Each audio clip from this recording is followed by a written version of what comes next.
I was reborn into this world as a dragon egg, not just any egg, a rare double yolk, capable of hatching twins. I thought the moment I hatched, I would stand at the top of the world. Instead, my parents drove me out of the clan and dumped me in the world's most dangerous monster dungeon to fend for myself. Dragon Clan custom dictates that only one offspring per clutch is raised. If more than one egg is laid, the inferior one gets eaten. In every way, my talents fell short of my older siblings, so I became the one they threw away. The dungeon is overrun by high-level monsters, and my superior tier bloodline makes me exactly the kind of prey they crave. My dragon parents weren't worried in the slightest that I'd ever come back, and things went exactly as they predicted. At level 1, simply staying alive felt like a luxury. My small, scrawny body let me hide well enough to avoid the high-level monsters, but the lack of food was slowly dragging me toward death, just as I was scrambling around like a headless fly, desperately searching for anything edible. A faint, sour smell drifted through the dim cave. It was sharp, even a little rancid, but my hatchling instincts screamed that it was food, a scent only a dragon's nose could detect. I didn't stop to think.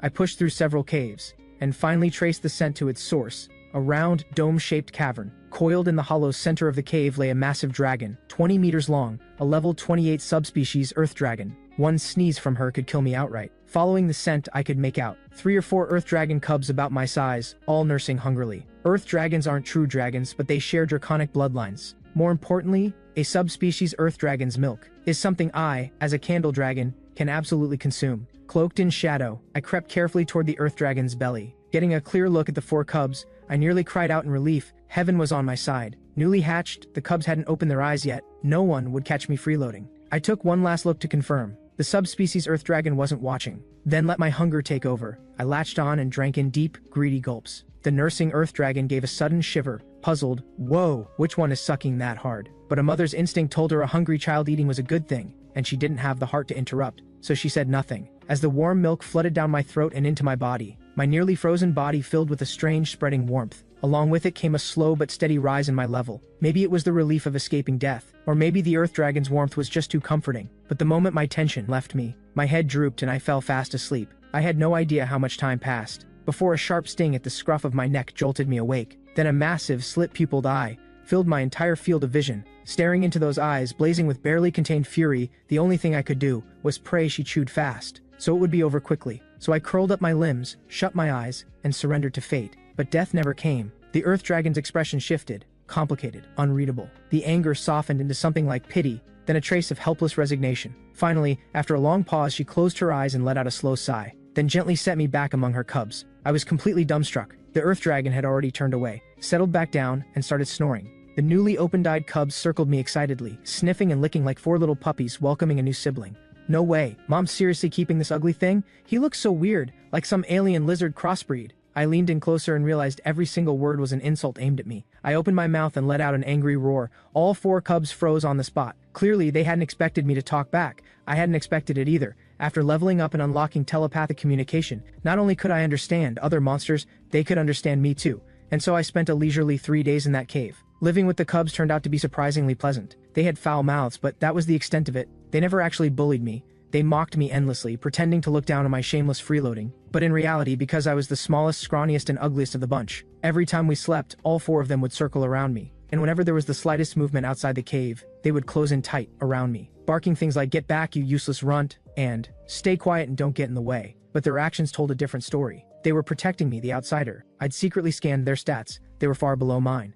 But I never let on. As a rare superior tier monster, my levels shot up much faster than theirs. In those few days, I'd climbed all the way to level 9. The 4 Earth Dragon cubs were only level 4. After 3 days, I genuinely began to think of the Earth Dragon family as my own. 1,000 times better than my wretched birth parents, at least. The only regret was that I had never once spoken to the Earth Dragon mother, and even when I tried to greet her, she'd give me a brief glance at most and never respond. I thought these peaceful days would just go on like this. But on the very next morning, a level 35 subspecies Kodo beast shattered that peace. The moment it barged into the cave, its 4 bloodshot eyes locked onto the 4 Earth Dragon cubs. It was clearly starving, wild with hunger. The Earth Dragon reacted instantly, sweeping the cubs into the corner of the cave with her tail, then planting herself between them and the Kodo beast. The two faced off, and within seconds the fight exploded. But against a Kodo beast that outranked her in level, the Earth Dragon was forced back step by step, and in her final effort to shield herself and her 4 children, the beast's thick nasal horn drove straight through her chest. Even so, the Earth Dragon dug her hind legs into the ground, chest pierced clean through, and refused to let the Kodo beast advance another inch.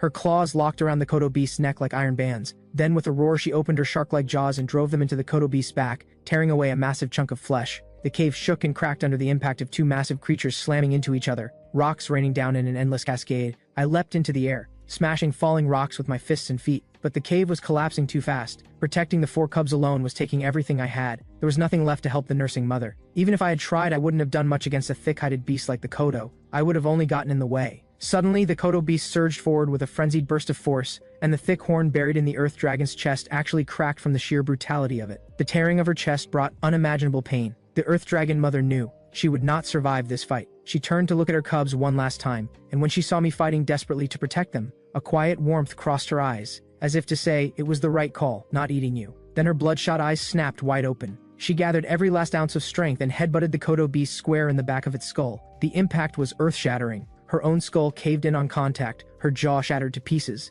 Even the thick-hided Kodo beast couldn't withstand a suicidal strike to the back of the head. Its skull caved in with a sickening crack. Both massive beasts let out agonized cries and crashed to the ground. As the fight ended, the cave stopped collapsing. I pulled myself free and rushed to the earth dragon's side, but her nearly destroyed skull told me everything. She was already gone. My children, are my children all right? It was the first time I had ever heard the earth dragon mother speak. Her life was barely a flicker now, and her shattered jaw made every word a struggle. Faced with her question, I fought to suppress the guilt clawing at my chest, because all 4 of her cubs were dead, every one of them crushed by falling rock. There had been too many rocks, and no matter how hard I'd fought, I couldn't have stopped them all. The earth dragon's final headbutt had triggered a wide collapse, and while I barely made it out alive, the 4 cubs, the days we had shared together, still played vividly in my mind, and I had already come to think of them as my own brothers and sisters. Just minutes ago they were alive and full of life, and now they were all buried souls beneath the rubble. My children, are they okay? The earth dragon's eyes had been destroyed in the impact, yet she spent her last breath asking,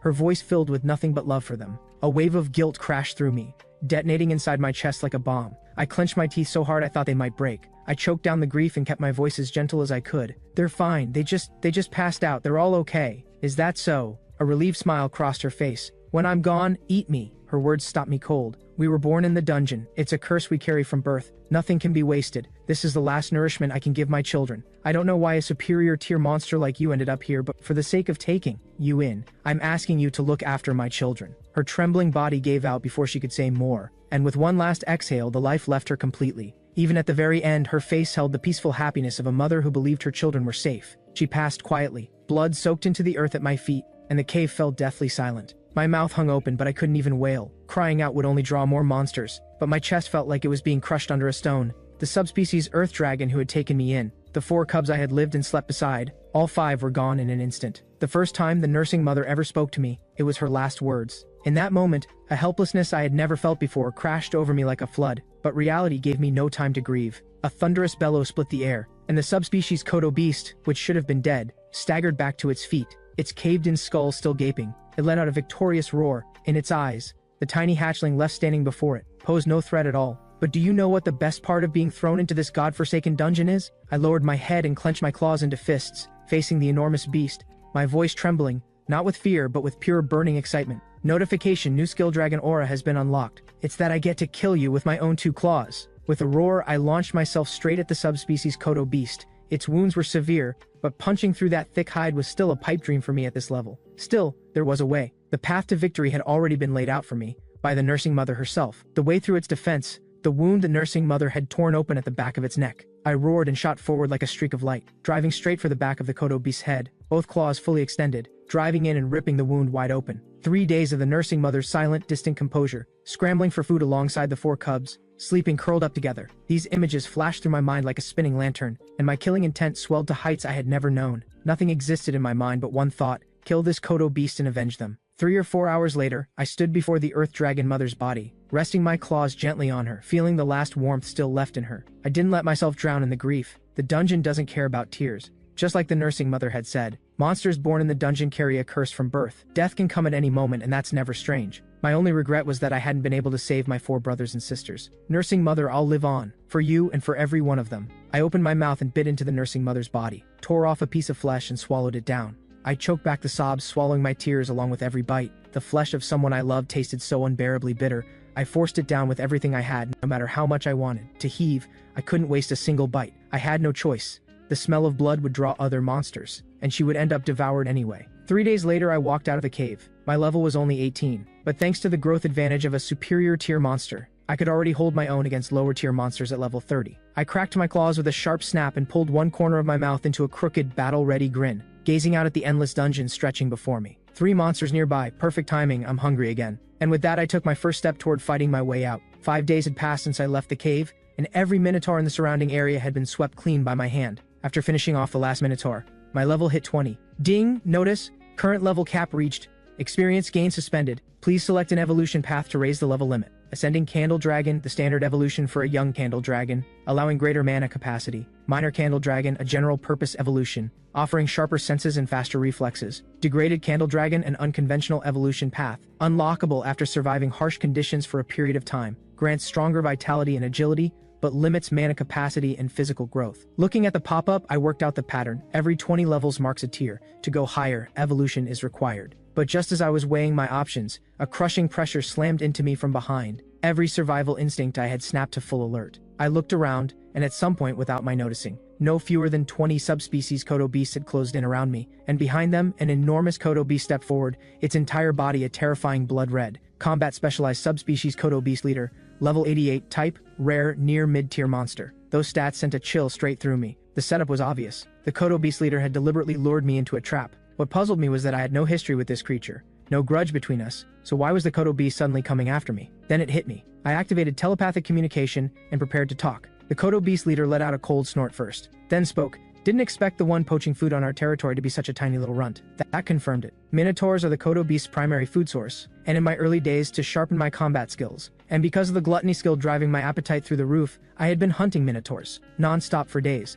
causing a sharp drop in their numbers across the area. That directly left the Kodo beast in the area dangerously short on food. Still, thinking it over, I just shrugged. Show weakness and you get walked on. That's just how it works. That truth holds especially in the dungeon. I planted my feet and tilted my head. Yeah, that was me. Your Kodo beasts ate my nursing mother, didn't they? You want to fight? I'm right here. As I said it, a blue-green radiance ignited across my entire body, and I struck a pose like I was ready to tear the whole lot of them apart. Internally, though, I was already working out how to run. The Kodo beast leader clearly hadn't expected a runt that didn't even reach one of its front teeth to be this brazen. It let out a roar, stepped forward and activated the skill ground shrink. The massive creature vanished and reappeared directly in front of me as if it had teleported. At the same time, the dozens of Kodo beasts surrounding me unleashed a simultaneous roar, and I felt the sensation rip from all 4 of my limbs at once. I couldn't move a single inch. One hit from a Kodo beast that far above my level and it would all be over. In that moment, countless strategies flashed through my mind, and every single one was immediately ruled out. There was no plan. There was no way out. Then, out of nowhere, a pillar of pure blue light came blazing in, swallowing the completely unprepared Kodo beast leader whole, and the Kodo beasts nearest to it didn't even have time to scream. They were reduced to ash on the spot. As the scorching wave faded, a rhythmic set of footsteps echoed from the distance. It sounded like a mountain had grown legs. Each step sent violent tremors shaking through the ground. Every instinct I had blared a single red alarm, I will die. As the footsteps drew closer, I gathered every scrap of courage from 2 lifetimes and looked back. My heartbeat stopped. A form as vast and towering as a mountain range filled my vision. The first thing I saw wasn't its face. It was the first line of data from my skill truth. Target, Leviathan. Level 355. Type, superior tier monster. Its attributes were so overwhelming that truth couldn't even register anything beyond its level and tier. I held my breath, no time to think. No time to wonder why a dungeon boss was here on the first floor. As the footsteps slowly faded away, only when silence fully returned did I dare breathe again. My right leg had taken damage from the blast. After a moment's thought, I decided to evolve here and now. After confirming no other monsters were nearby, I pulled up the evolution options again. Fledgling Candle Dragon is the most orthodox evolution, but it increases body size. In the confined spaces of the dungeon, that would only hold me back. Out of the question. After carefully reading through the descriptions, I decided to go with Degraded Candle Dragon. In terms of stats, while it does degrade the bloodline, at its core it's still a Candle Dragon, leaving the door open to re-optimize back to a true Candle Dragon in the future, and its stats are far more balanced. Surviving in an ever-shifting dungeon isn't about specializing in one ability, it's about having more options. With that settled, I closed my eyes. Notification, evolution command received, evolution will complete within 10 seconds. With truth's familiar chime, a wave of warmth spread from my heart to every corner of my body. The pain, the cold, the blood-loss dizziness, all of it vanished. My depleted body flooded with hot, surging blood. Old skin began to peel away. New scales pushed through in its place. I barely had time to appreciate the sensation before it was over. Ding. Level raised to level 8. My sky blue scales had shifted to a deep dark purple, visibly tougher than before. Every other stat had climbed as well. With dragon vision and perception both sharpened, I could clearly sense that Leviathan's presence was driving the monster population on floor 1 to collapse, and every survivor was fleeing in a panic. I had no idea why Leviathan, a dungeon boss, had come to floor 1, but I knew one thing: the first floor was about to change completely. With that thought, I made my decision. Time to head to floor 2. Not long after losing the nursing mother, I had already found the entrance to floor 2. The reason I hadn't gone through yet was simple. Once you descend to floor 2, you can't come back to floor 1. I still had no idea what Leviathan was doing here, but if circumstances hadn't forced my hand, I wouldn't have gone down this early. A few minutes later, I stood at the entrance of the passage, pinched my nose, closed my eyes, and jumped straight down. After a long, plunging fall, I had expected a clean landing. Instead, a fragment of human armor made sure the landing was anything but smooth. But it made me realize something. Is humanity really the dominant species in this world? I hadn't seen a single human since I was born, but just as that thought crossed my mind, an almost imperceptibly faint rustle came from 7 or 8 meters behind me. Thinking it was a monster attempting an ambush, I spun around in alarm. And the moment I did, my heart did something completely unexpected. Tucked at the corner of a dead-end passage not far away was a small, slender girl. First human I'd encountered since being reborn. And she was beautiful on top of that. For someone like me, a hopeless introvert who had been single for 2 lifetimes straight, the imagination wasted no time running wild. But just as I opened my mouth to say something, the girl let out a terrified shriek and dropped to the ground, scrambling backward in a panic, legs kicking desperately. But there was a stone wall just behind her, nowhere left to go. Her reaction baffled me. My chubby little hatchling form should have been adorable to any girl, shouldn't it? I lowered myself to the ground and crept toward her the way you'd approach a stray cat on the street. Hey, I don't mean any harm. I just want to know how you ended up here. Can you understand me? The girl only looked more terrified, mumbling something under her breath. Fight and maybe survive, don't fight and definitely die. Master Ginge, please grant me strength. Words that made little sense to me. Growing anxious, I tried to move closer to explain myself, but the moment I came within 2 meters, she exploded into action, throwing a full-force roundhouse kick with every bit of strength she had, completely caught off guard.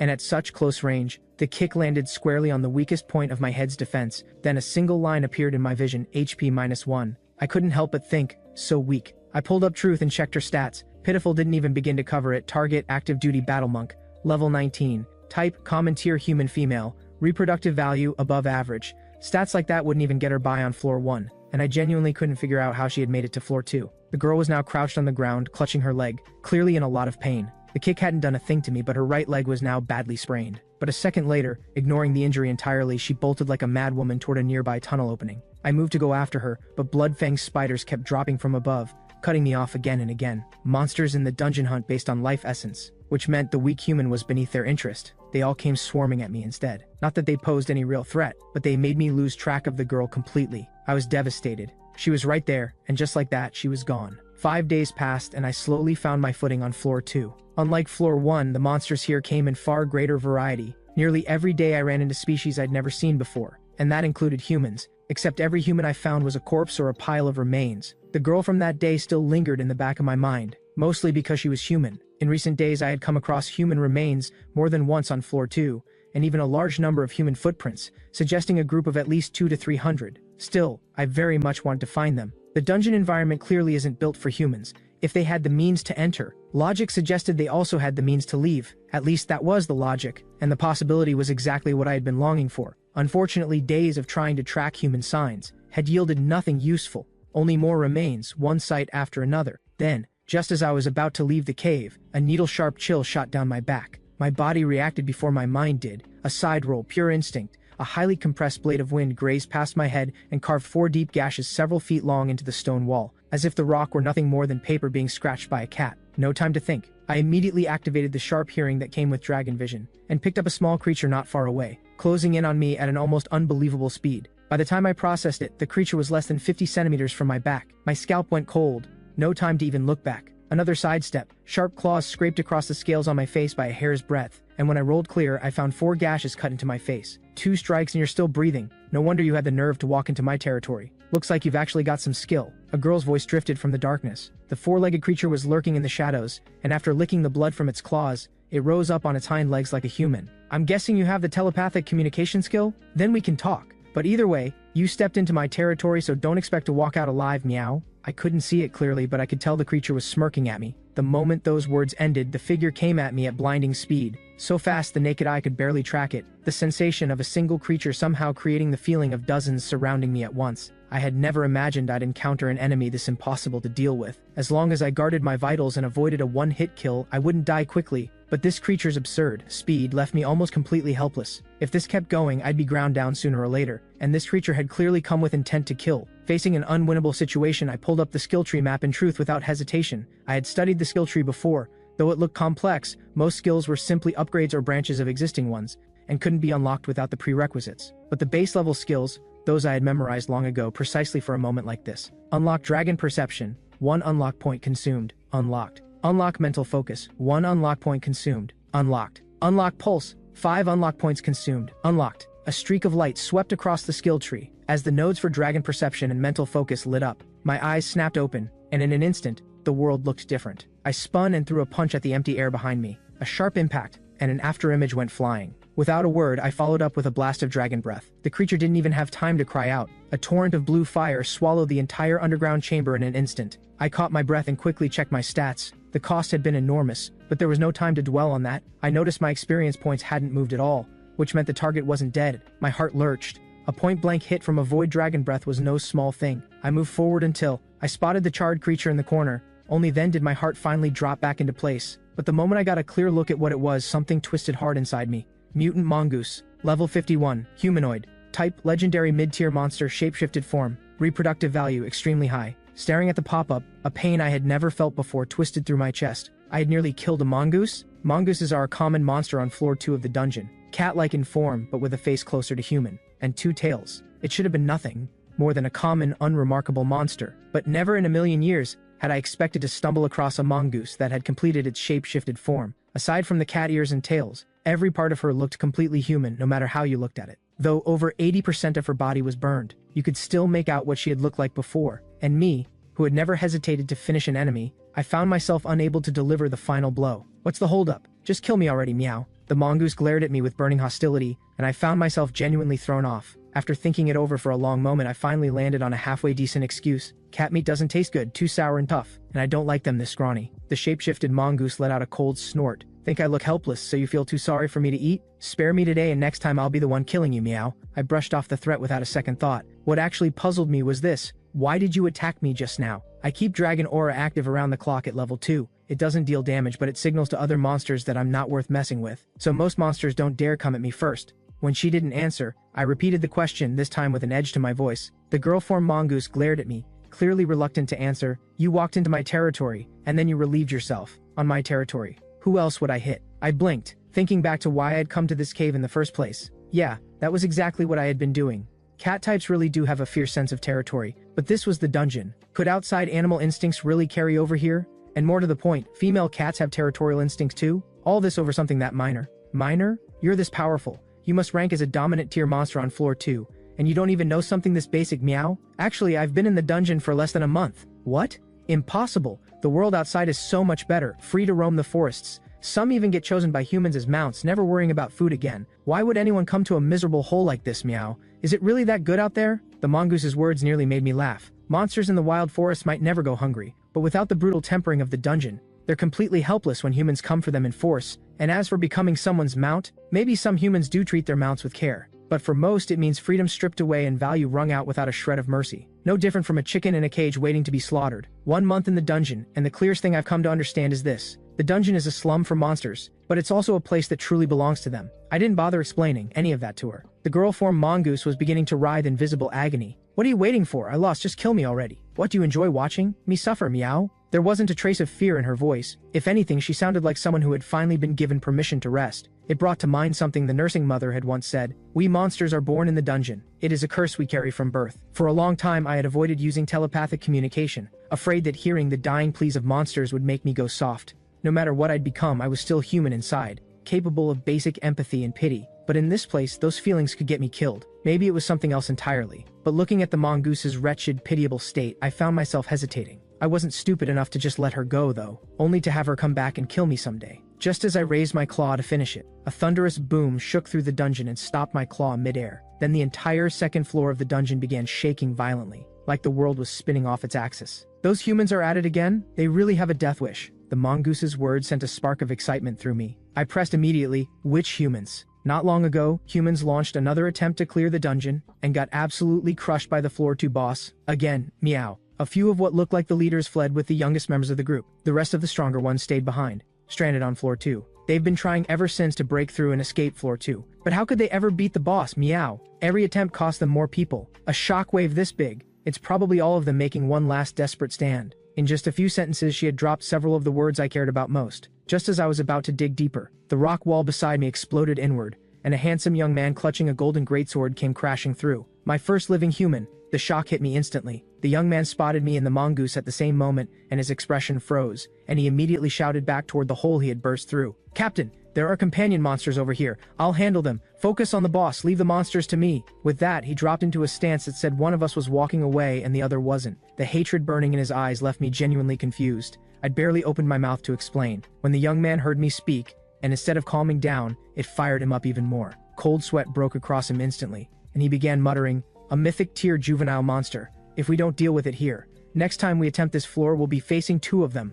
We won't make it out alive. For the sake of those who come after us, I have to keep it here, even if it costs me my life." A stampede of frustration thundered through my mind. Are you serious right now? That little monologue was almost moving. I'm practically tearing up. Hey, are you even listening to me? The young man's greatsword let out a sharp ring, and a surging, overwhelming battle will erupted from every pore of his body, the energy pouring off him multiplying tenfold in an instant. Then he shot forward like an arrow released from a bow, closing the distance in a heartbeat. Target, Holy Knight. Level 32. 1 class advancement. Type, Elite tier human. Most of his stats outstripped mine. At full strength, my skill advantages would have made short work of him, but I was wounded, and a direct confrontation was out of the question. Besides, I had no intention of picking a fight with a human. In the 2 seconds I spent hesitating, I dodged the incoming slash, scooped up the mongoose by the scruff of her neck, hauled her onto my shoulder, and sprinted in the direction furthest from the boss and the young man. The mongoose clearly hadn't seen that coming. One moment she was on the ground, the next she was being hauled off for no apparent reason. "What do you think you're doing, meow? I won't let you get away with this." The dazed mongoose bit and clawed at my bare head. "Shut it,"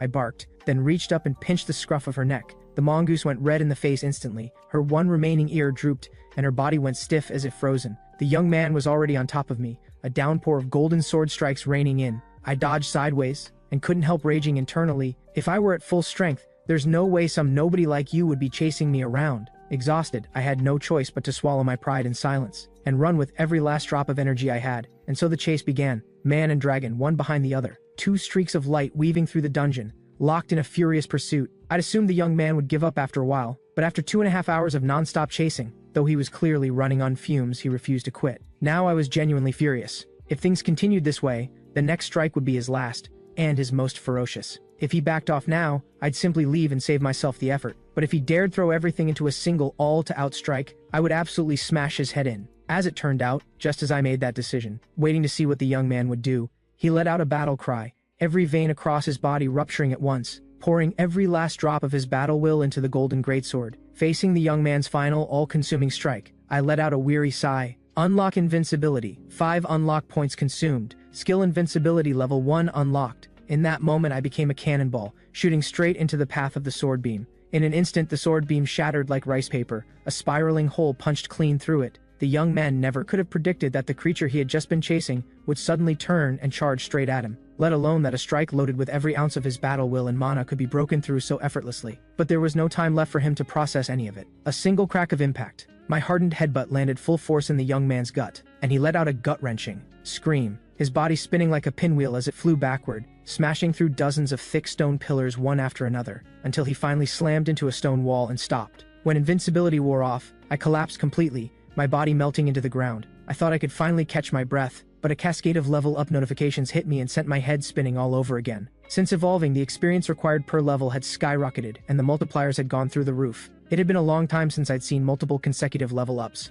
This human's combat power was roughly on par with a Kodo beast, and yet this supposedly weak human had sent me rocketing up 6 levels in one go, from post-evolution level 11, all the way to level 17, nearly 12,000 experience total. It practically felt like the system was encouraging me to kill humans. Ding! Main quest unlocked, defeat the floor 2 boss, Medusa's head. Quest reward 50 unlock points. That notification snapped me upright. After everything I had survived, every near-death battle I had clawed my way through, including the 5 points I had just earned, I had scraped together a grand total of 35 unlock points. And this single quest was offering 50? Just then the mongoose's voice came from behind me. I turned around. She was staring at me as if she were looking at something that shouldn't exist. Why is it that when you killed that human, all your injuries healed completely?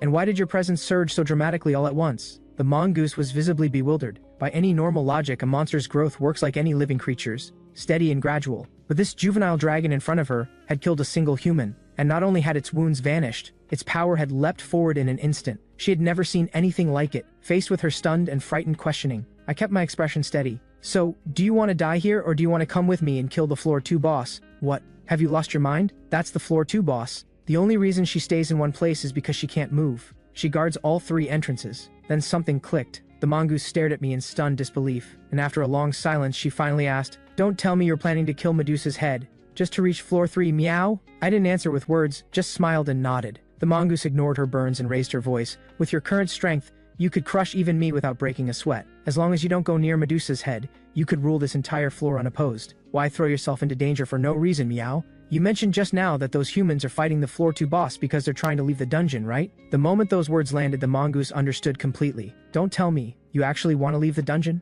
I smiled knowingly. "So going deeper really is the way out. Tell me, how do you leave the dungeon? Are you trying to trick me into telling you, meow? So what if I am? You've already let it slip. Might as well just tell me the whole thing. Why should I help you?" The mongoose snapped. "Fine, don't. I happen to have a skill that can access the mind directly, though it causes considerable pain in the process. If you won't talk, I'll just go in myself." The mongoose's face went pale. Skills like that aren't unheard of in the dungeon. From Floor 3 onwards, certain psychic-type monsters are known to use them. Seeing her waver, I pressed the advantage. "If you tell me and agree to work with me, I'll not only let you live, I'll heal every one of your injuries. Give with one hand, threaten with the other." I knew how that worked. I do actually have the memory extraction skill, but it cost 20 unlock points. If I could avoid spending them, I would. The mongoose's ear twitched at those words. After a long pause, she met my gaze, guarded but curious. You mean that, meow?" I thumped my chest. A promise made cannot be taken back. Through our conversation, I learned there are actually many ways in and out of the dungeon. Humans most commonly use spatial transfer magic, but that magic is nearly impossible for monsters to learn. For a monster who has ended up trapped in the dungeon, there is only one way out. Fight your way from Floor 1 all the way down to Floor 5, and once you defeat the final boss on Floor 5, you can leave the dungeon and enter the outside world. Thinking of Leviathan's almost immovable power,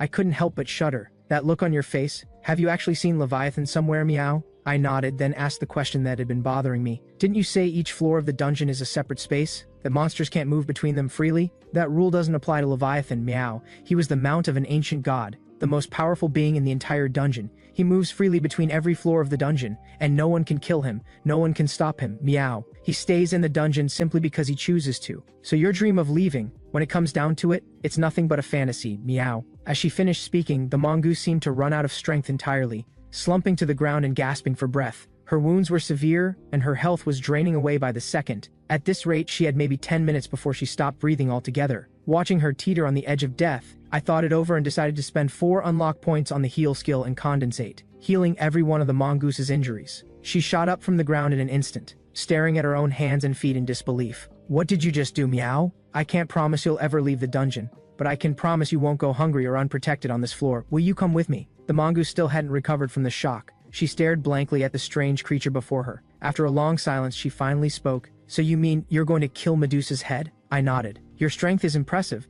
The strongest of any monster I've encountered on Floor 2 so far." The mongoose puffed up with pride at that. "Obviously, meow. On this entire floor, the only one stronger than me is that witch Medusa herself, meow." Then the mongoose's tone shifted completely. "But why would I risk my life for you, meow? Kill Medusa's head and you become the top of Floor 2, the queen of this entire level. Doesn't that sound good to you?" At those words, the mongoose's ear flicked. She lowered her head, lips quietly mouthing the words, "Top of the floor, queen." 2 seconds later, she lifted her flushed face and gave her answer. "Fine. Since you saved my life, I'll help you. Just this once. By the way, are you actually a dragon or some kind of dog?" "A dragon? Why? Doesn't look like it." "Are you saying I look like a dog?" "Yep, a little black dog, round little belly, head shaped like a dog's too. I'm calling you Dog Boy from now on." I stared at her, utterly speechless. "Aren't you kind of a dog, though? You ran that human ragged before you finished him off, then hurt me just to heal me back up. Whatever, call me whatever you want. What about you? What's your name?" "I don't have one. Monsters in the dungeon don't have names. There's no point." "Then fine. You call me Dog Boy, I'll call you Cat Girl." The mongoose's tail slapped the ground on the spot. "What kind of name is Cat Girl? Let's go."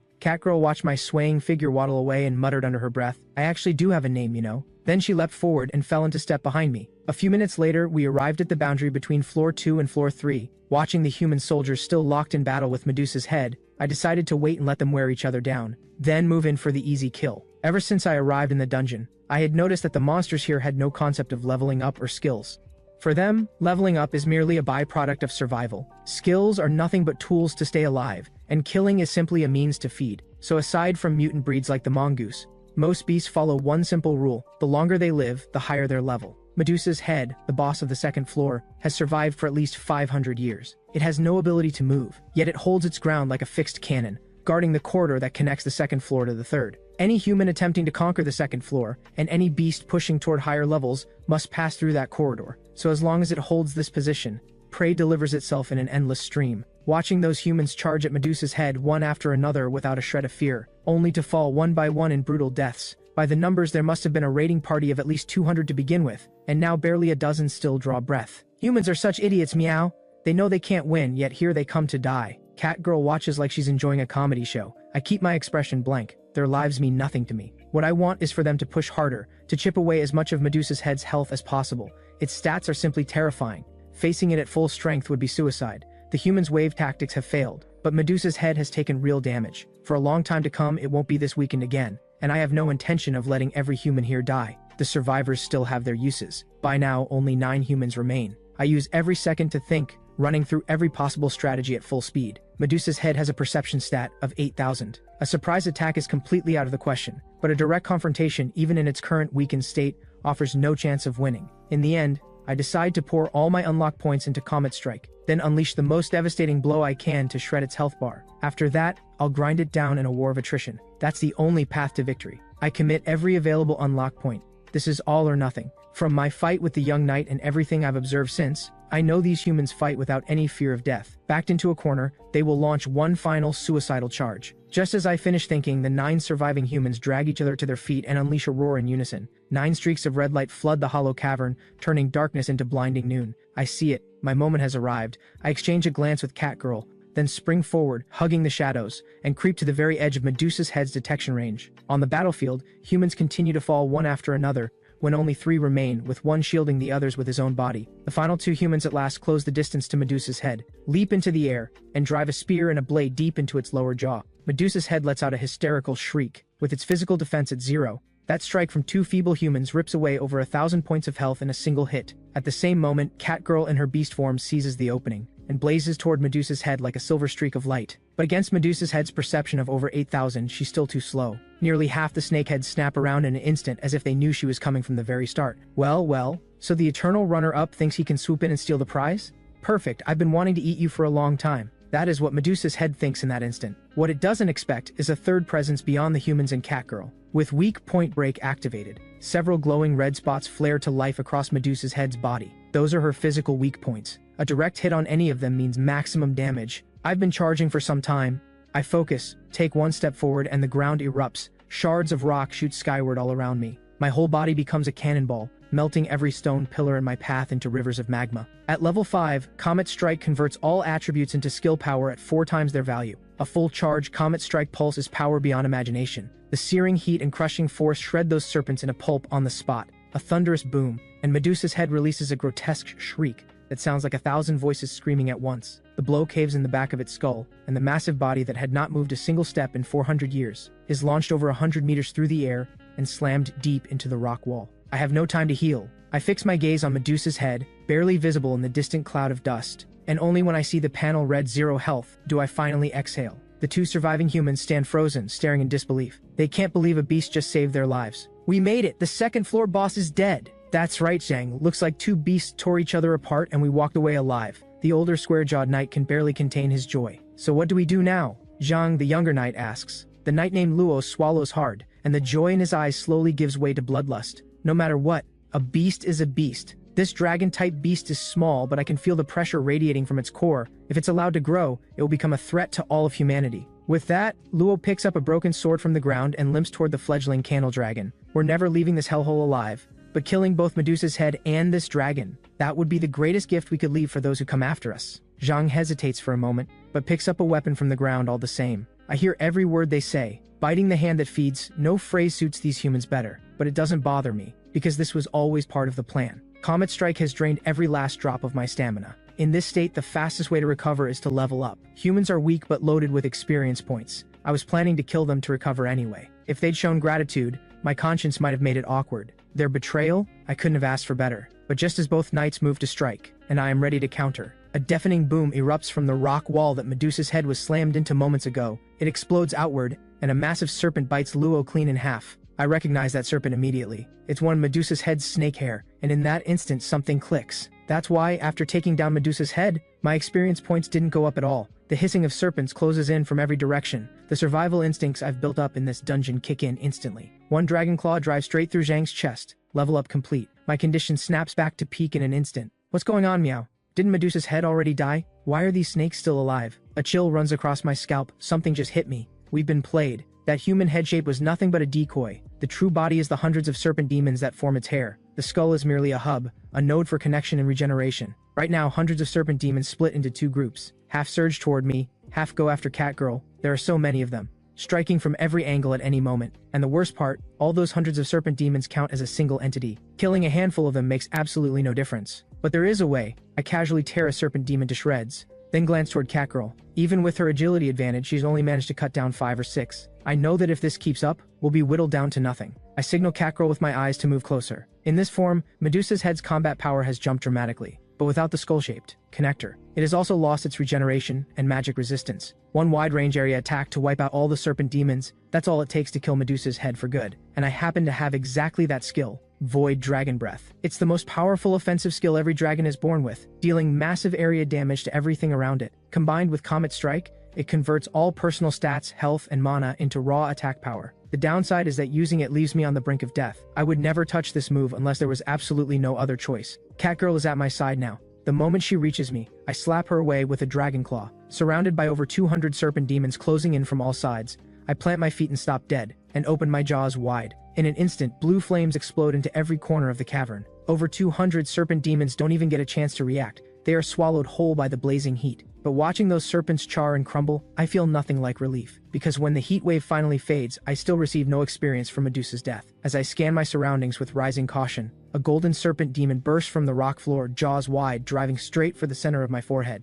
It moves so fast that I barely catch an afterimage. In my current state, a direct hit would mean instant death, but at the very last second, Catgirl, who had been behind the rocks, suddenly throws herself forward, shielding me with her body. There is a sickening crack of bone, as the golden serpent clamps down hard on Catgirl's arm, dropping her already razor-thin health points to single digits. Gritting through the pain, Catgirl uses every last scrap of her strength to tear the serpent into 3 or 4 pieces, and sends them flying. I activate Truth to take a look, and find, to my shock, that this was Medusa's head's core beast. Even more unbelievable, I was saved by this not-so-clever cat. I stare at her fractured arm, genuinely puzzled. Why did you save me? By any logic, the best move would have been to let the core beast kill me, then finish the core beast yourself. Catgirl's face is pale, but she forces out a smile. Didn't we have a deal, Meow? We were going to kill this thing together. I become the boss of the 2nd floor. You take off to the 3rd. On top of that, you saved me earlier. There's no way I'm letting you die, Meow. Her naive words make me feel something close to amusement. Thinking back on the humans and their cold ingratitude, it seems my long-held belief in human supremacy needs some serious rethinking. I walk over to what remains of Medusa's head, crush its skull under my foot, pick up the pieces, shove them into my mouth, chew twice, and swallow. Notification: main quest 50% complete. Unlock points received. Current level raised to level 20. Evolution conditions have been met. Only when I hear the completion chime do I finally let go of the tension, and collapse to the ground, gasping in great heaving breaths. At the same time, Catgirl wraps her arms around me with gleeful force, and rubs her face all over me like there's no tomorrow. I have to say, Catgirl's human form is impressively well endowed up top. I use Condensate and Heal to take care of her injuries first. Then I look around. With Medusa's head dead, the passage to the 3rd floor is wide open. But just as I'm about to leap into the corridor, Catgirl speaks up, reluctance written all over her face. We make such an amazing team. If you stayed, we'd be unstoppable on the 2nd floor, Meow. She pauses, as if an idea has struck her. Her face going red as she blurts out, You're super smart, and I'm super strong. I'll be the queen of the 2nd floor, and you'll be my royal strategist. I'm a little baffled. I have no idea what possessed this cat to come up with something like that. I shrug. Forget it, I've always been more of a blue sky, warm sunshine kind of person. With that, I step forward and drop straight into the corridor. Catgirl makes a move to follow, but my voice is already drifting up from the passage below. There's nothing left on the 2nd floor that can threaten you. Until we meet again, Catgirl. For others, the corridor to the 3rd floor might as well be a death sentence. But for me, it is the only road to freedom. The very next second, I regret everything. The 1st floor was a rocky cavern. The 2nd was a muddy underground pit. What I never could have expected is this. The The third floor is a vast open world of ice and snow. As far as the eye can see, nothing but frost and white. With a temperature of roughly negative 150 degrees, I quickly pull up the second evolution options. One look and my eyes go wide. The first three choices are the same as before, but to my surprise a fourth option has appeared. Minor Ice Dragon, rare grade bloodline in conditions of extreme cold, triggered by an intense obsession with heat sources deep in the consciousness. A low probability evolution path. Innate skill, ice attribute immunity. Watching my health drain away from the cold, I choose Minor Ice Dragon without a second thought. Just like before, with Truth's familiar chime, the evolution is over in the blink of an eye. Every last black-violet scale falls away from my body. But just as I'm about to check the stat gains from this evolution, a familiar cry comes from directly above. I look up fast, and see a very large backside hurtling toward me at full speed. I don't even have time to dodge. Direct hit. Didn't I tell you to move, meow? After some time exploring, it becomes clear that the third floor is nothing like the first two. It is an endless world of pure white ice and snow. Even the beasts here are semi-transparent and icy, looking almost exactly like ice sculptures, with every single one at level 70 or higher. To break through the third floor as quickly as possible, Catgirl and I decide to hunt beasts here and grind our levels first. And so, after over 10 days of training and adjustment, and slaughtering several thousand ice sculpture beasts in a frenzy, my level reaches second evolution level 8. Since levels reset after each evolution, I am now the equivalent of a level 88 dungeon beast. Catgirl, benefiting from our party bonus, has risen from level 51 to level 62 in the same period. But as our levels climb, I start to notice something deeply strange about the third floor canyon. Since the beasts outside the canyon are lower level, I've been hunting exclusively inside it. The Crimson Wood snow wolves outside may look like ice sculptures, their blood is translucent, their flesh white, but they are genuine living creatures. The snow wolves inside the canyon, however,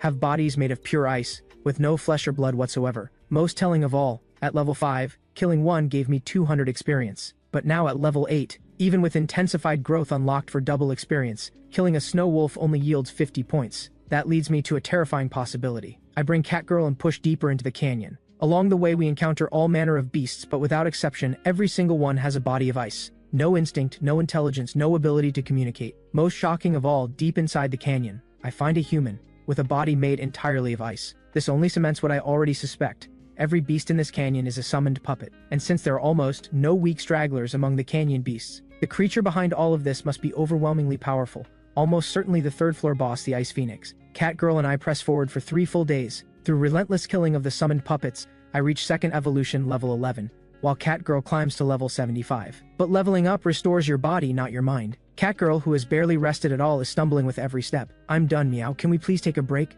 The third floor boss is right around the corner. Rest after we kill it. If you're tired, you can stop here. At your speed, you'd catch up to me within an hour. Catgirl grimaces at that. She clearly can't bring herself to leave me on my own, so she grits her teeth and keeps moving. Dog boy, you've been acting a little strange lately, meow. Why are you so set on killing the boss? Because I want to level up faster, kill Leviathan and get out of this hellhole. My reasons are simple. No matter what I become, I'm still human at heart. I want a quiet, peaceful life. This dungeon was never where I belong. Catgirl looks like she wants to say something, but when she sees the iron resolve in my eyes, she just presses her lips together and forces herself to follow. Just then, the canyon opens up ahead into a vast expanse. My footsteps stop. Why did you stop, meow? Did you find the third floor boss? Catgirl follows my gaze. There, on an open plain, a massive ice phoenix sits motionless at the center of an ice nest, as if it has been waiting for us all along. Target: Ice Phoenix. Level 176. Type: Rare, Near, Superior Beast. Breeding value: exceptionally high. It's the first time I've ever seen a beast with 4 or 5-digit stats across its 6-dimensional panel. It's hard to believe this is only the third floor boss, but raw numbers mean nothing on their own.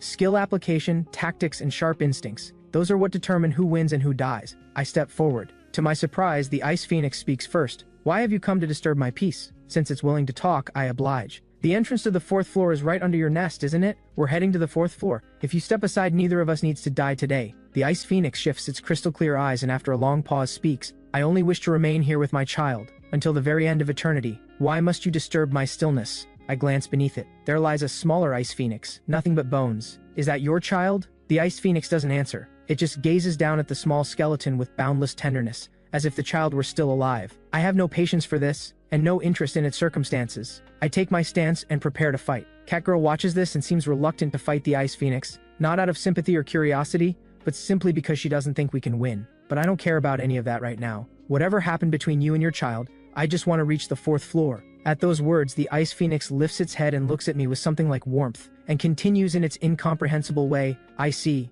You also wish to become a playmate for my beloved child? My last shred of patience gone, I stop talking. Riding the force of pulse, I become a blue-green cannonball and slam into the Ice Phoenix with everything I have. I open my jaws wide and fire 3 consecutive blasts of Void Dragon Breath Pulse. Catgirl swings both forelimbs in rapid succession, launching dozens of wind blades simultaneously. Our attacks rain down on the Ice Phoenix like a storm, slashing her health down to 1/5, but I feel no joy, only growing dread, because from the moment the fight began, the Ice Phoenix hasn't counterattacked. She hasn't even moved from its spot, standing there like a post, utterly unmoved no matter what we throw at it. My combat instincts scream at me to hesitate, but just as I'm about to fire the final blast of Void Dragon Breath, dozens of ice beasts suddenly pour out from cracks along the canyon walls. At the same moment, the Ice Phoenix, still as a mountain until now, finally moves. She snaps its wings wide open. The ice beasts rushing in begin to crumble apart as if melting, piece by piece, and then dissolve into icy water that floods straight into the Ice Phoenix's body, snapping her near-empty health bar back to full in an instant. My heart sinks to the bottom. The Ice Phoenix seems done playing around. It beats its wings with explosive force, conjuring a hurricane beyond imagination. Ice begins to creep from my fingertips and toes, and within a single breath, my entire torso is locked in ice. Consciousness bleeds away from my body fast. In my fading state, one voice reaches me, "Dog boy, run, you miscalculated. We're no match for it." After that, everything goes dark. When I come to, I have no idea how much time has passed. I open my eyes and find I'm no longer in the canyon. In front of me is something resembling an old deer smiling warmly. "You're awake?" A sharp, horrified shriek instantly tears across the snowfield. 1 minute later, I'm sprawled on the ground, heart still pounding, gasping for air. I look back up at the sky, still unable to believe that this enormous, strange beast didn't just eat me while I was unconscious. Not only that, he covered me with its massive body and waited an entire day and night until I woke up on my own. There are good beings in this dungeon? That shatters everything I thought I knew. So, did you save me? I ask cautiously. The bald-headed beast looks genuinely surprised. "You can communicate? You know telepathy too?" I nod a little awkwardly. "Didn't I just speak out loud?" The bald head tilts to one side. "My apologies. I've been alive so long that my memory's gotten a bit fuzzy. But the one who saved you wasn't me, it was your friend." I blink at that. "That mongoose of yours, how could you forget?" "The mongoose? Catgirl?" I freeze on the spot. Fragments of memory flash past like a spinning lantern. I remember, the Ice Phoenix's freezing aura had already locked my entire body in ice. But at that very moment, Catgirl stepped up, charged to my side, and used every last bit of her strength to hurl me out of the Ice Phoenix's nest. Crying out, "Dog boy, come and save me!" The full weight of it hits me. I drop to my knees. My chest feels like it's been seized by an invisible fist and crushed. The brutal truth and the helplessness it carries crash over me like a wave and drag me under. If I had been even slightly more careful, none of this would have happened. If not for Catgirl, the one dying at the Ice Phoenix's hands would have been me. That cat of yours threw you to the rim of the Ice Valley, and I happened to be passing by. Honestly, it's been a long time since a beast of your caliber has shown up on the 3rd floor, so I thought, why not bring you in? Back when I fought in the Dark Valley War, I had a friend like that too. But you don't look that upset. Isn't that cat your friend? The old beast tilts its head, puzzled. She is, a stupid cat. She risked her life to save you. How can you seem so unfazed? What am I supposed to do? I turn and head toward the Ice Valley. The old beast immediately steps in front of me. "Why are you blocking me?" "Because I see a young beast walking straight to its death. Stopping you is an elder's duty. Catgirl is dead and she died because of me. Avenging her is my responsibility." My words ring out hard and clear, full of iron resolve. The old beast says nothing. Its gaze drifts downward slightly. My 2 dragon claws are balled into fists, so tight that blood seeps out between the knuckles. The old beast smiles knowingly, as if recalling something fond. After a long moment, he speaks. "What if I told you your friend isn't dead?" Those words hit me like a lifeline. I snap around and see the old beast watching me with a warm smile. It doesn't look like a lie. The Ice Phoenix's puppets have an extraordinarily high degree of realism. That's because her summoning technique is a rare art called bone-flesh substitution. From the ancient era to now, fewer than 10 beings have ever possessed this skill. It is one of the rarest abilities in existence. Normally, summoned creatures are weaker than the originals, but bone-flesh substitution can produce creatures equal to or even stronger than their originals. Because it doesn't copy, it seizes.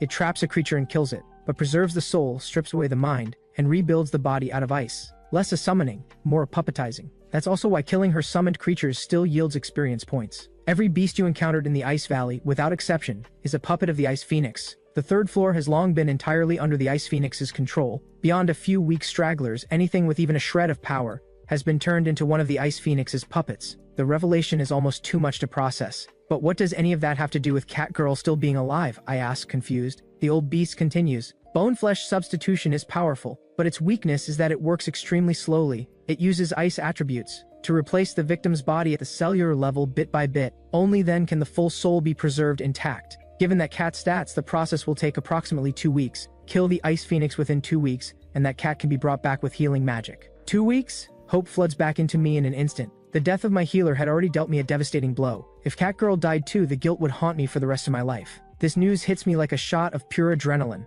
If getting Catgirl captured was my recklessness, then rescuing her is my responsibility. Thank you, Elder. I know what I have to do. The old beast lets out a hearty laugh.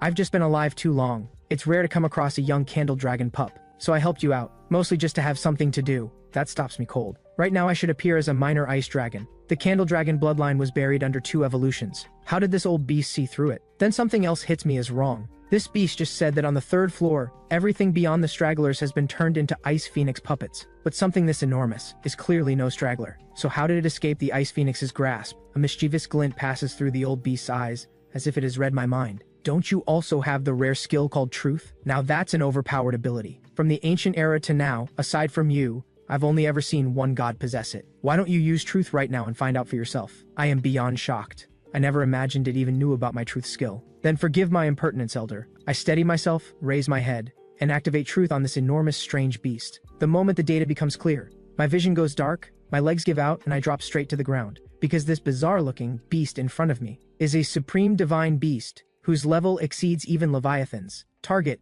Babylon. Level 413. Type, Supreme Divine Beast. Who exactly are you? My voice trembles uncontrollably, but Babylon only smiles and says nothing. He gazes up at the deep blue sky, lips curved in a quiet smile, as if recalling something beautiful from long ago. After a long silence, he murmurs, "Once I fought 1,000,000 demon gods. With a snap of my fingers I split dawn from dusk.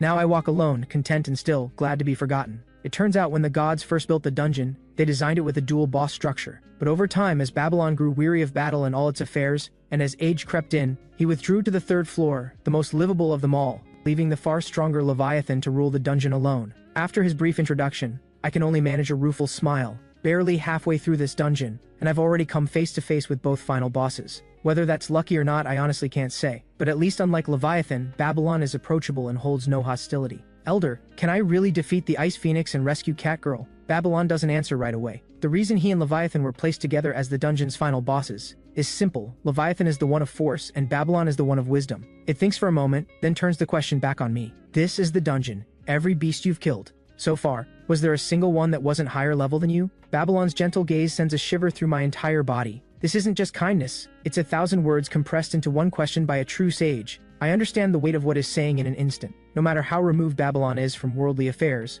it is still a dungeon boss, and so is the Ice Phoenix. Its act of saving me could be seen as appreciation for a talented beast of the dungeon. But as a final boss, there is no way Babylon would ever teach me how to kill another boss. I bow my head in thought for a long moment, then rise. Thank you, Elder, I understand. I turn and head in the direction of the Ice Valley. 2 weeks? No, 10 days. 2 weeks is cutting it too close. Catgirl might not hold on that long. 10 days. That's all I'm allowing myself. Subtract the time I was unconscious, and I have 9 days left, and none of it will be wasted. I stand at the entrance of the Ice Valley, pick up a chunk of ice weighing over 10 kilograms, and then channel every bit of my strength, combine it with pulse, and hurl it into the valley with full force. The sheer power behind the throw gives the ice the destructive force of a cannonball. It crashes into the ice wall over a kilometer away with a thunderous boom, and the explosion of sound instantly enrages the icebone kites clinging to the wall. In moments, 2,000 to 3,000 icebone kites lurking near the valley entrance take to the air all at once. But looking at the overwhelming swarm, I just smile. Here's the thing. The Ice Phoenix can restore its health by absorbing its own ice puppets.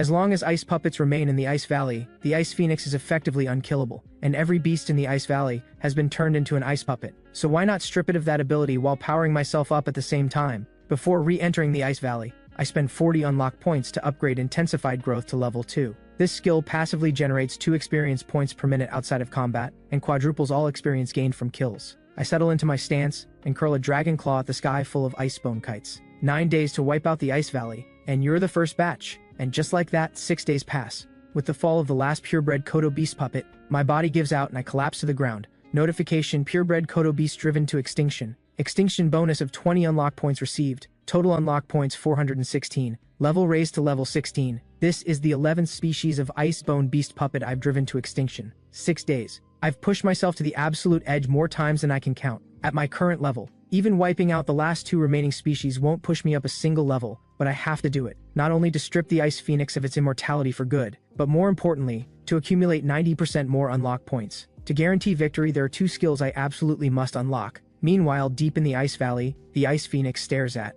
a silhouette frozen inside an ice egg, deeply puzzled. 10 days have passed, By all rights, a beast of merely level 75 should have been dissolved down to the organ level by now, yet Catgirl, frozen inside, shows barely 20% skin erosion. The rest of her body is almost entirely untouched. The Ice Phoenix can sense that this cat, even deep in unconsciousness, holds something powerful at the very core of its mind, a fierce, unshakable feeling. That feeling keeps her body's vitality from being frozen out, which is why bone-flesh substitution is progressing so slowly, but even the strongest will breaks eventually. Right now, what fills the Ice Phoenix's eyes is not impatience, but something tender and possessive, because to her, this is the finest puppet imaginable. But just then, a voice shatters the silence of the ice nest. The Ice Phoenix jolts from head to tail, lifts its head, and stares in disbelief at the dragon-type beast now standing in her line of sight. "You have witnessed my power firsthand.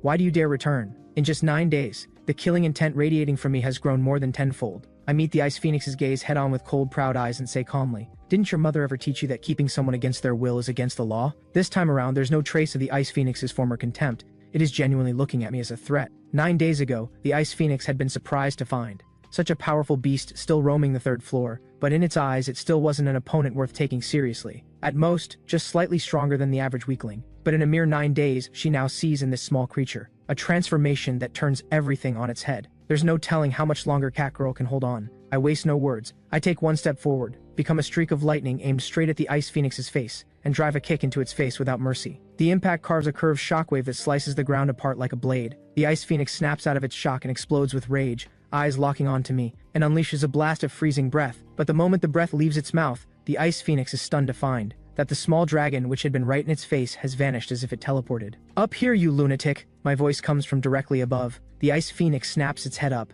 and sees that somehow I've leapt to nearly a kilometer in the air, with a void dragon breath building in my jaws so scorching hot that space itself warps around it. Last time, when it tanked 4 blasts of void dragon breath, the Ice Phoenix relied entirely on its immortality, and watched our all-out assault like a clown show, not taking us seriously at all. But this time is different. An instinct silent for over 1,000 years screams at it, if it tanks this one the same way, even if it survives, it will lose all fighting ability. In 1/1000th of a second, the Ice Phoenix summons an unimaginable surge of mana, and throws up layer after layer of ice barriers directly above itself. 5 layers in total. Above the Ice Phoenix, an impenetrable fortress takes shape. Void Sky Pierce! I launch a boulder of fire hundreds of meters long from my jaws, scorching the entire sky into a blazing sheet of red. The first barrier doesn't even make contact before it's vaporized. Then the second, third, and fourth, the Ice Phoenix's face goes white with terror. As the final frost barrier is pierced in an instant, the boulder of fire along with the ice nest drives straight through the Ice Phoenix's body in one shot. A devastated, piercing cry from the Ice Phoenix rips through the ice valley. A single strike and half its health is gone.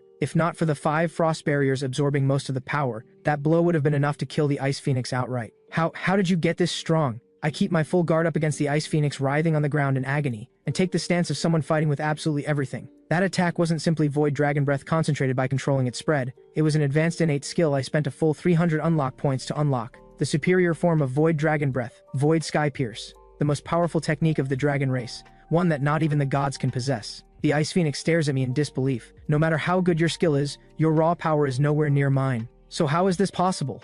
A beast of your level should have skill appraisal, right? Take a look for yourself. I say it plainly. Skill appraisal is a common skill. Its effect is a simplified version of truth, without truth's other capabilities. But like truth, it lets you read another being's level and stats. Using appraisal before a fight to gauge the gap between both sides is standard practice in almost every battle. Since it had already seen my stats 9 days ago, the Ice Phoenix didn't bother to look this time. But when it reads my stats again today, the Ice Phoenix's pupils shrink, and when it reaches one particular skill, the shock it feels is immense. Blood Lineage Optimization adjusts the owner's physiology to its optimal state, permanently raising all attributes by 50%, including all future gains from leveling up. Additionally, when facing enemies of a higher level, provides level compensation to offset level suppression, up to a maximum of 40 levels. Listed alongside Void Sky Pierce in the top-tier skill group of the skill tree. Cost 200 unlock points. An attribute boost on par with a full evolution. 40 levels of compensation renders the Ice Phoenix's level advantage essentially irrelevant. And finally, Rapid Regeneration. That underwhelming skill I had dismissed before, now has its moment. At a cost of 5 unlock points, it passively restores health and mana as long as I go more than 10 seconds without taking damage or expending resources. 505 unlock points,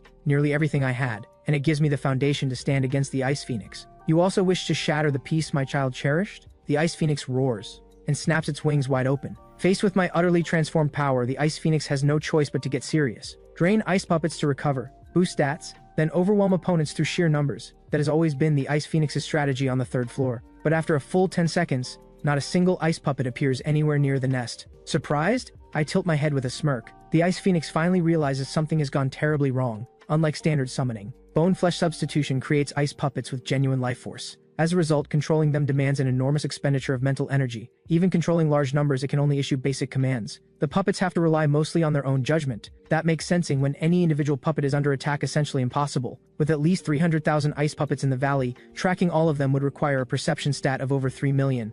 Even Leviathan couldn't have a perception that high. The Ice Phoenix never had a chance to notice me wiping them out. At this moment, the Ice Phoenix feels as if it has fallen into a frozen abyss. She never imagined that this small dragon would see through bone-flesh substitution's greatest weakness, and actually wipe out every single one of the hundreds of thousands of ice puppets in the valley. Your ice puppets are genuinely powerful. You absolutely deserve to rule the third floor, but you are too consumed by the past. I've had experiences not unlike yours. I've also watched loved ones die in front of me. Babylon told me your story. What happened to your child was truly a tragedy. But the reason I can beat you is this: my eyes always look forward. The ones I've lost have made me who I am. You, however, are still held captive by them. Babylon? At the sound of that name, the Ice Phoenix shudders violently. The shock in her eyes curdles into fury. That undying old relic! The Ice Phoenix beats its wings, conjuring a monstrous gale. As all the mana in her body surges into its wings, the crystal-like wings blaze with a blinding 7-color radiance. My expression tightens. I know the next strike will be the Ice Phoenix's full power. As the radiance of its wings blazes to its peak, the Ice Phoenix slams her wings down,